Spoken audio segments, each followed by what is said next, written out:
Look at him, eating whatever he wants, never gaining a pound. While I'm stuck with the boring special and can't lose an ounce. How's your lunch, man? Amazing. Yours? So good. Oh, I'm so happy for you. Cool, buddy. Weight loss isn't fair, but Mochi Health is. The affordable GLP-1 source that can fix your frustration with food. So, same time next week? No! Definitely. And your friends. Learn more at joinmochi.com. Mochi members have access to licensed physicians and nutritionists. Results may vary.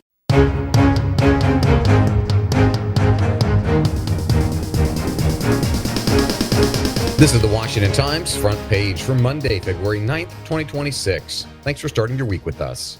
I'm George Gerbo. House and Senate Democrats have a list of demands to keep the Department of Homeland Security funded past Friday, but some include an extra caveat. Lindsay McPherson reports some say they can't support any funding deal if Homeland Security Secretary Kristi Noem remains in charge.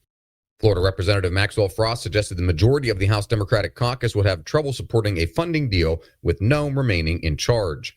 Although Democrats and a couple of moderate Republicans have called for her ouster, Noem has Republican support in the House and Senate. House Minority Leader Hakeem Jeffries and Senate Minority Leader Chuck Schumer recently sent a joint letter to Republican leaders outlining 10 immigration enforcement guardrails they want applied to funding for DHS. Replacing Noem was not on that list. The Trump administration has quietly struck a legal settlement that ends one of President Biden's migrant parole programs and could block future presidents from trying to revive it. Stephen Dinan reports the consent decree reached in a lawsuit that Florida brought in 2023 and now pending before a federal judge declares one of the parole programs to be unlawful. It also binds the federal government not to attempt any repeats for 15 years. Parole would be allowed in limited circumstances where it's traditionally been used, such as in medical emergencies or when a foreigner is needed to assist in a criminal investigation. Parole is a special exception to the regular immigration system that allows the Secretary of Homeland Security to admit someone into the country without a legal visa. An overwhelming majority of Black and Hispanic Americans say they want people to show a government-issued photo ID to cast a ballot. Mallory Wilson reports 82% of Hispanic voters and 76% of Black voters support a photo ID requirement at the polls, according to a Pew Research Center survey from last year. The survey also found 85% of white voters and 77% of Asian American voters support requiring a government-issued photo ID to vote.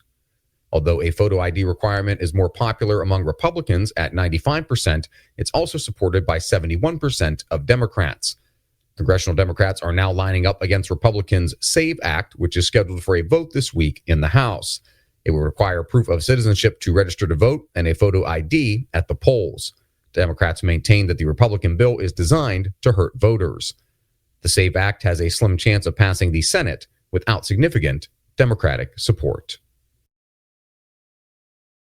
4 years of conflict in Ukraine have upended the nature of warfare, not just on the battlefields of Eastern Europe, but also around the world. Ian Patak reports gone are the days of massive armored assault vehicles and single-file columns of tanks and personnel carriers. Ukrainian drone pilots proved early on in the war that those kinds of Russian targets were sitting ducks. Made up largely of veteran drone pilots, Ukraine's 423rd Unmanned Systems Battalion has acquired a reputation for its high-tempo, decentralized operations and its role in turning low-cost drones into precision weapons that blunt Russian assaults before they reach Ukrainian lines. And finally, Japanese Prime Minister Sanae Takaichi's conservative political party swept to a landslide win in the lower house of parliament in a snap election. Andrew Salmon reports Takaichi's Liberal Democratic Party won more than 310 of the lower house's 465 seats, easily exceeding the 233 needed to secure the majority. Takaichi took over the position in October as an internal LDP pick after the party lost faith in her predecessor, Shigeru Ishiba, and after the party had been weakened in recent years by a scandal involving the misuse of political funds. Find all today's front page stories at WashingtonTimes.com/front page or the Washington Times app, and find us wherever you get your podcasts. You can also find us on social media at Wash Times for breaking news, sports, commentary, and more. For the Washington Times, I'm George Gerbo.